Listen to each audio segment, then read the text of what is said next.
Good morning, friends. It is so good to gather with you here on this Friday in November. It's a chilly morning today compared to the rest of this week, fitting for our November season, so I hope you're warm and toasty.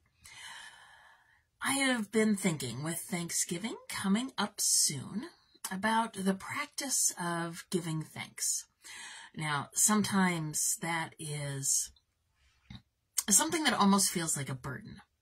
But I was flipping through the Psalms today, and as I flipped through the Psalms, I was reminded of all the different ways and all the different encouragements to give thanks that appear in the Psalms in the Bible.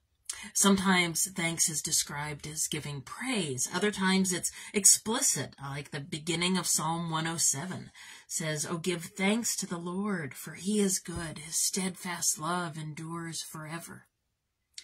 There are psalms that list specific ways that God has been thankful and good. In the past, there are psalms that are giving praise ahead of time for ways that God will provide and will be present, folks giving thanks in advance. Our leaves are falling. We've talked about that for the last several weeks, right? And I was thinking this morning about a series of photos that a friend has posted. As autumn entered, she began taking pictures of a tree. Every week, the same tree.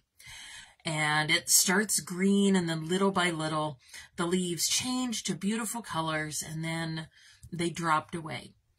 And at first I found myself getting a little sad as she got to the final picture, as the tree was just its bare silhouette.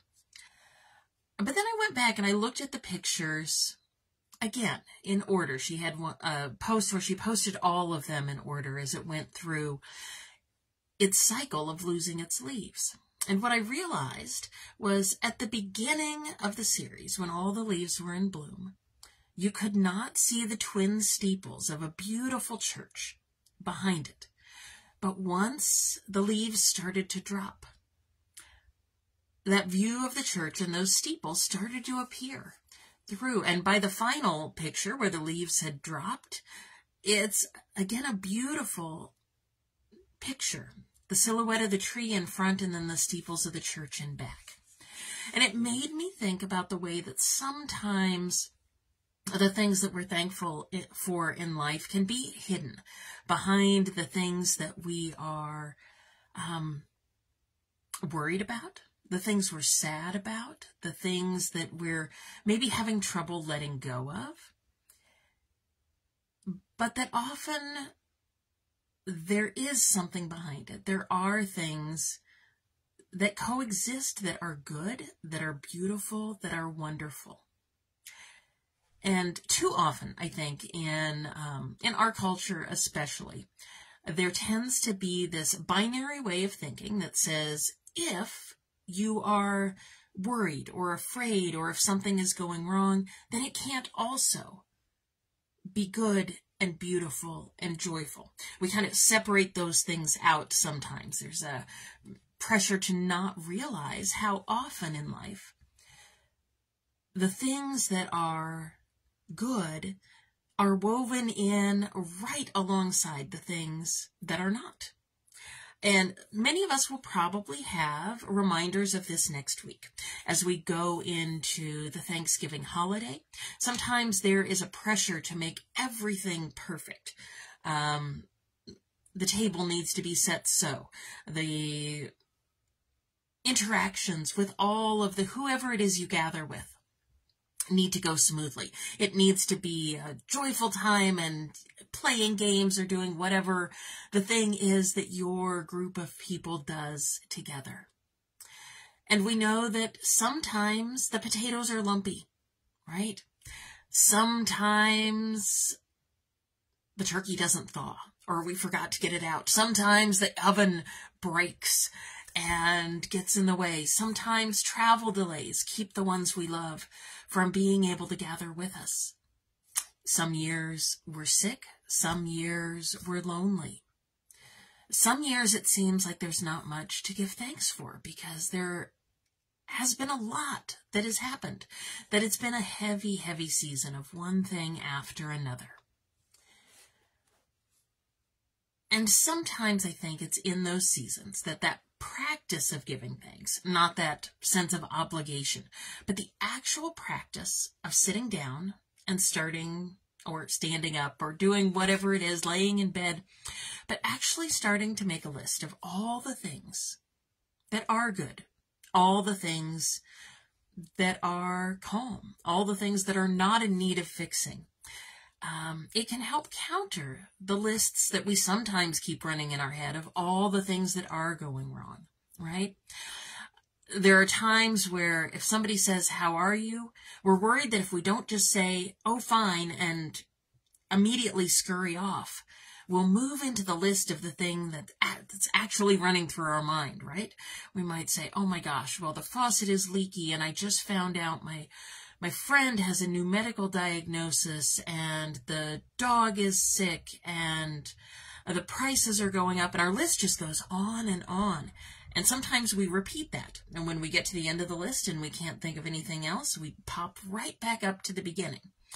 And sometimes this practice of looking instead at the things that, not pretending like the things that are hard aren't hard, not pretending like the things that are bad aren't bad, but in the midst of them, looking for what is going right.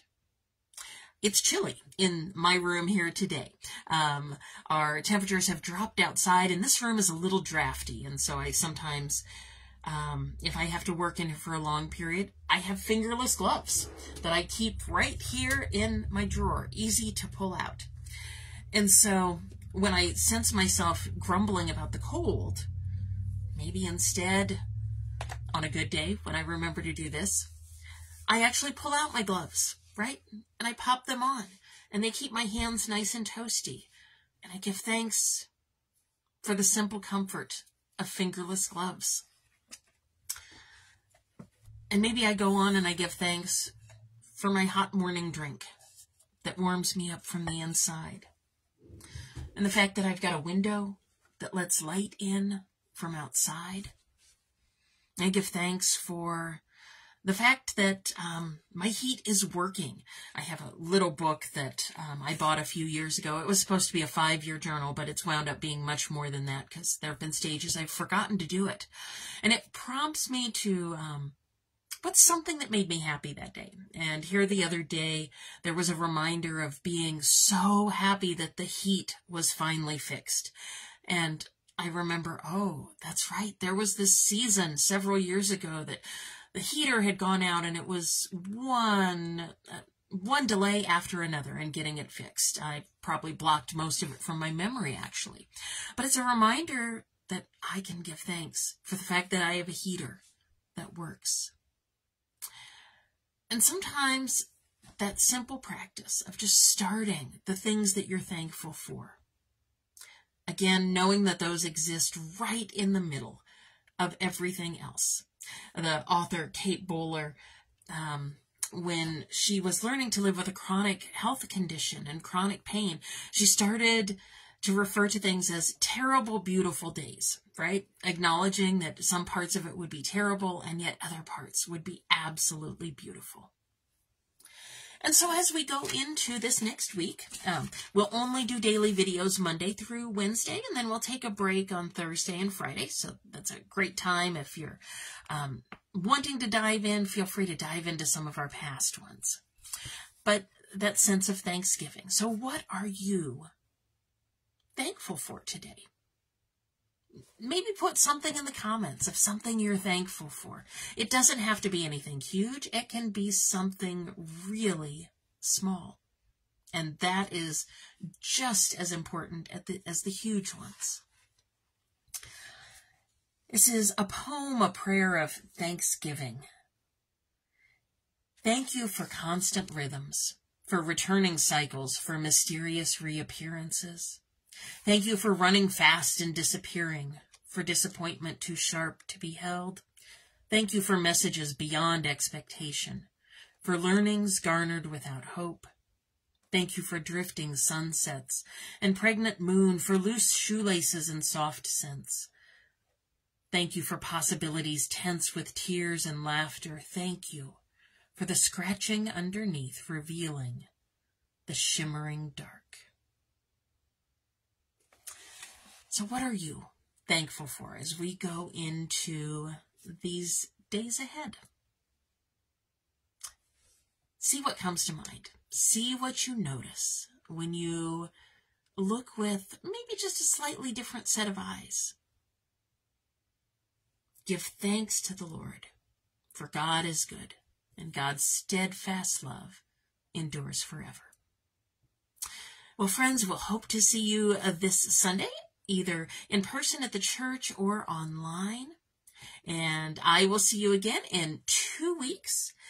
And again, I know there are so many things that there are to be grateful for. And I'll be trying to keep my eyes open today. And I hope you can too. Take care, friends.